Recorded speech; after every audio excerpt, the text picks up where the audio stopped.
SwimOutlet.com delivers the best online shopping experience. With an extensive selection and the lowest prices, you're guaranteed to find the product you need. Here's what you get. Free shipping on all orders over $49. Free 1 to 2 day shipping on all orders over $99. All orders placed by 6 p.m. ship out the same day. Shop at SwimOutlet.com, the web's most popular swim shop.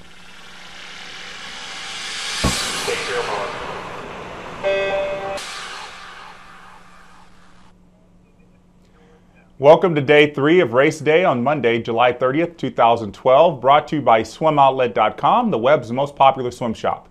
Missy Franklin has her first Olympic gold medal. The so-called race of the century was one to remember, and the United States gets a leg up on the total medal tally in the pool.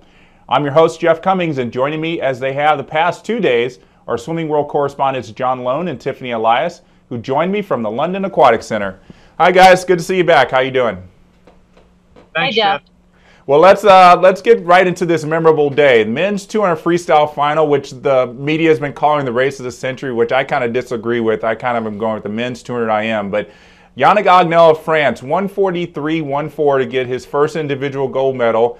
Sun Yang and Taewon Park tie for second, 144.93, and Ryan Lochte out of the medals in fourth, 145.04. John, what's your take on how that race unfolded?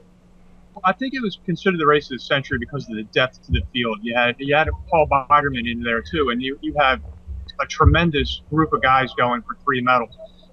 That said, I can't figure out how Yannick Agnel made it a playground for him. He just toyed with those guys to win by almost 2 seconds over a field of that caliber. Phenomenal. His final 50 was just, he looked like he still had more left in his tank.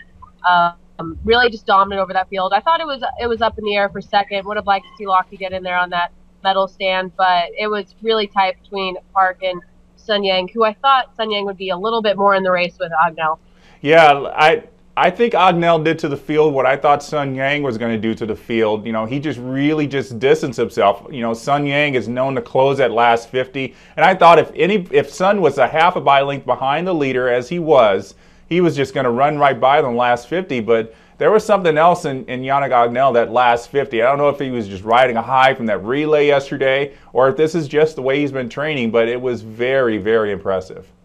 I think it's important, Jeff, to remember that Agnel originally was a 200-400 freestyler, so he has that finishing kick. He's come down to a 100-200. He still swims those 400s over in Europe. The finishing kick was going to be there. I didn't think it would be quite like that, but he was going to have that ability to finish strong. Well, a little bit of history going down to this 100 freestyle. You know, Yannick Agnel's got to be one of the co-favorites, if not the favorite. And if he wins that 100 freestyle, he would be the third man in Olympic history to win the 100 and 200 free.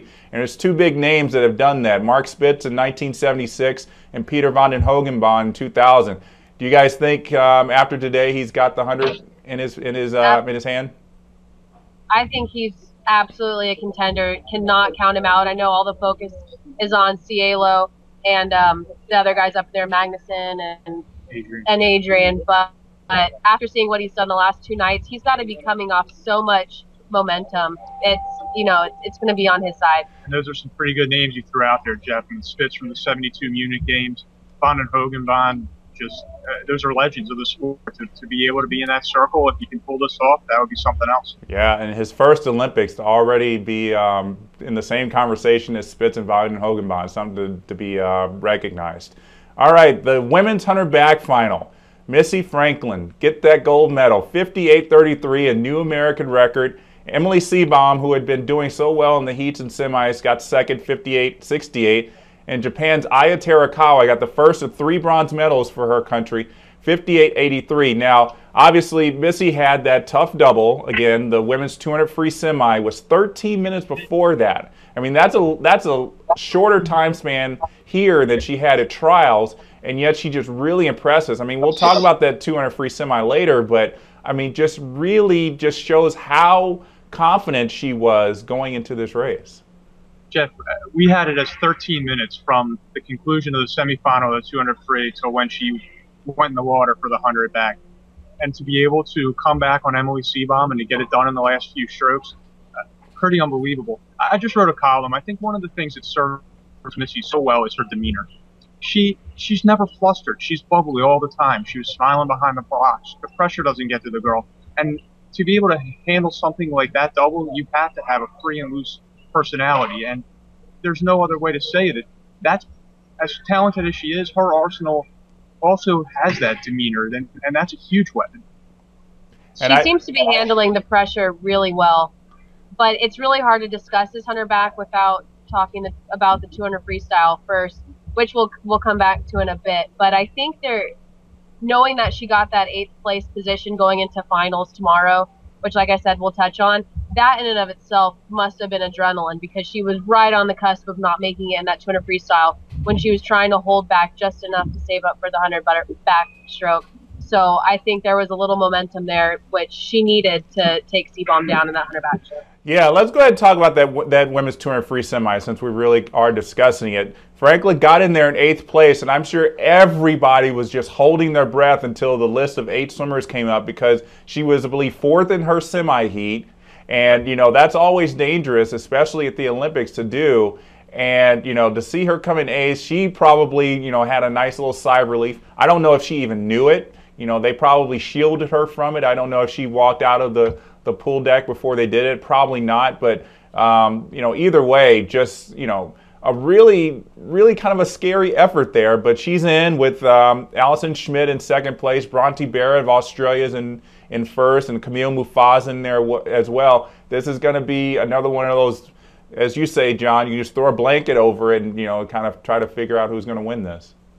This is where Missy can open it up, though. There's no doubt in my mind that she held off there, and that was a gamble. But it was a gamble that I think she was willing to take, to be as fresh as she could be, as fresh as you can be in 13 minutes after 200 freestyle. It's now worked out.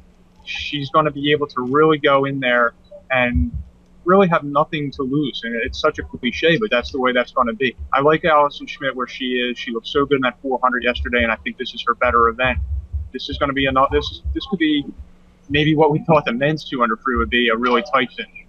Yeah, it's going to be, you know, like you said, nothing to lose for Missy. It's her only event of the night, so why not just let it all hang out? And I think it is definitely going to be one of those races to really just kind of look all over the pool tomorrow. All right, next final of the night was the men's 100 backstroke, and for the 2nd straight Olympics, the United States goes 1-2. Matt Grievers upgraded from his silver in 2008, 52.16. Nick Thoman, 52.97 for silver, and Rice K. Erie, 52.97 for bronze. 3 guys under 53. Just a really great swim all across the pool. Just so many tactics playing out. Camille LaCour was out there in the lead, and Matt Grievers just turned on another gear, and Nick Thoman just really powered home to the wall. I was very impressed with the way he swam. Matt Grievers looked great. That was his race to lose. I knew going into that he was going to be the gold medalist there. But Nick Thoman really shocked me. I think had I made predictions again, he would have had to put together not necessarily his perfect race, but a solid race to get the bronze medal. I was definitely shocked by the 2nd place finish, but history repeating itself, 1-2. We'll see if they can keep up that 1-2 finish. Really good storylines out of Grievers and Thoman. Grievers doesn't even make the World Championships team last year. He gets a sense of redemption at a bigger meet. If you had to pick one, obviously he's going to take this. Nick Thoman's battled for years to get the respect he deserves in the backstroke circles, being that the United States is so deep in the event. Obviously that's gotten tonight. So 2 really good storylines. Yeah, just a really great race to watch. All right, speaking of another great race to watch, women's 100 breast final. This is a name we're definitely obviously got to know now. Ruta Meilutyte of Lithuania, 105.47 to get the gold medal ahead of Rebecca Soni, 105.55. Bronze went to Japan's Satomi Suzuki, 106.46. You know, Rebecca Soni, I really thought she was going to get her. You know, it's just Rebecca Soni knows how to close, but a 15-year-old girl just was not going to be succumb to the pressure. She was reeling her in too, Rebecca, at the end. And I just think there was a little too much room that she gave up at the beginning. We talked about that last night, that she couldn't lose touch with Meilutyte, and that's what happened.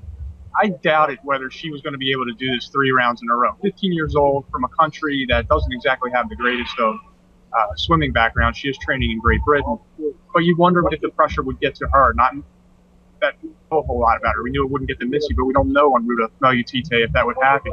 Clearly it didn't.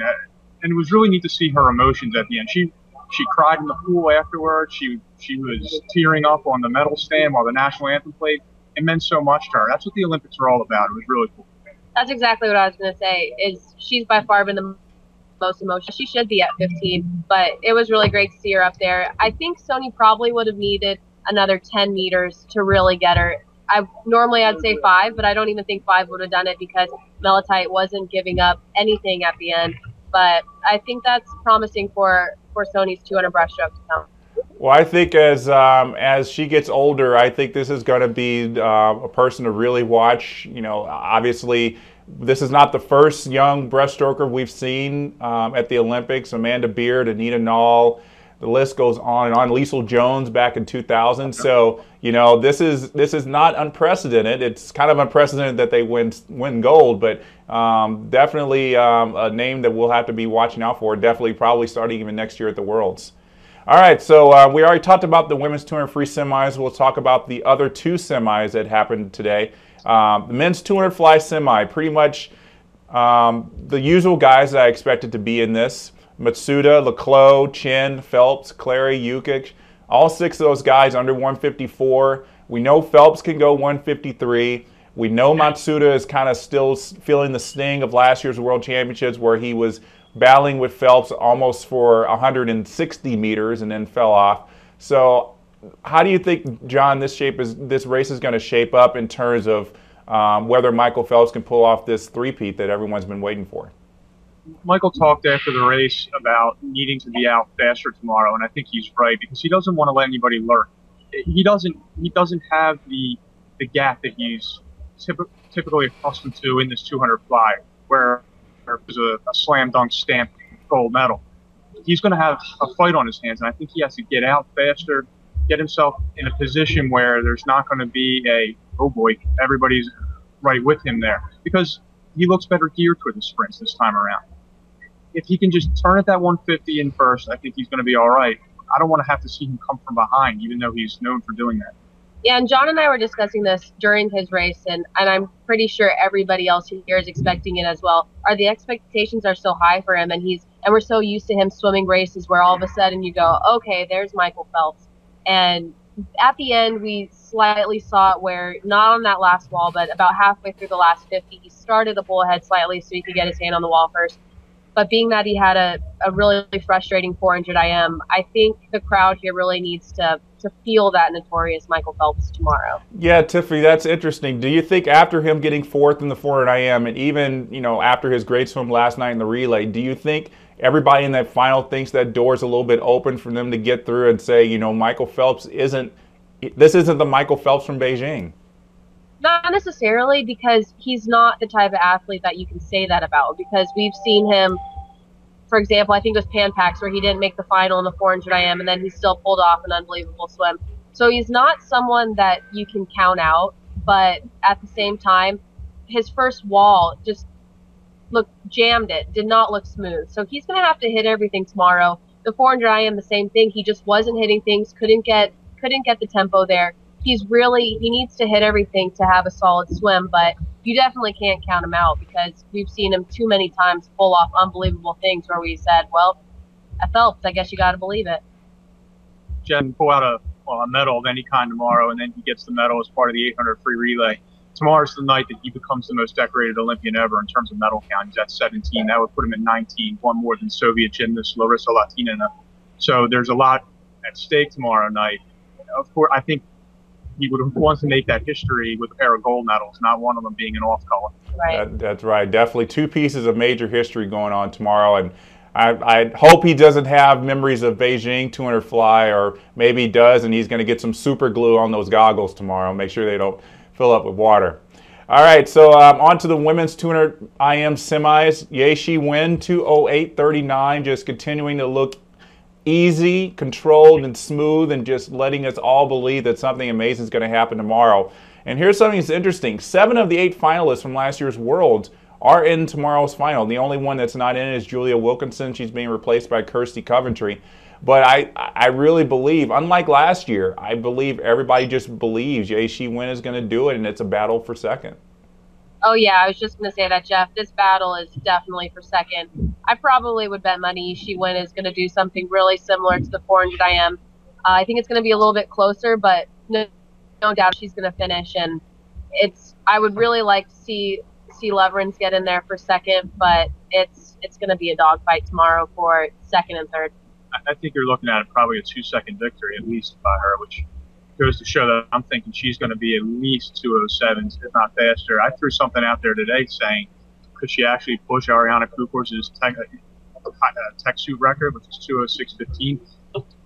That might be a little too much now, and I might have gotten ahead of myself. But then again, she's been very easy in that prelims, and to be easy and go 2:08.3, that's scary. Yeah, it definitely is scary. You know, looking at the other 7 in that final and trying to pick who could possibly win silver, I'm going with Alicia Coutts because she's having a great meet. She was third in that 100 fly. She had a good swim in that 400 freestyle relay for Australia. So of all the other 7, she's probably having the best meet so far. And in terms of riding that wave of emotion, I think she's probably going to carry that into the final. But that doesn't say somebody like Ariana Kukers, who is swimming, this is her only event at the Olympics, is probably saying, I've got nothing to lose. I'm going to just put it all out there. Caitlin Leverins as well. Stephanie Rice, this is her last opportunity at the Olympics to defend her medal. So, you know, yeah, everybody could just put it all on the line, but I have to give the edge to Alicia Coutts. So I do think that's a good call, Jeff. I mean, just based on everything you said, she's in line for that spot. But it's like you like to say, John, I'm putting a blanket all over it. Yeah. All right, so tomorrow's going to be really interesting. We got that men's 800 freestyle relay. After that 400 freestyle relay yesterday, I really, you know, we can't count out France. Obviously, you can never count out Russia. This is going to be definitely one to remember. The United States is obviously going to put some of their best talent forward. Michael Phelps, Ryan Lochte, Ricky Barons, I would imagine, is going to be up there. It's just kind of a question who can get that 4th spot. Connor Dwyer had a good 400 free. He may get it. It just kind of depends on who the coaches go with.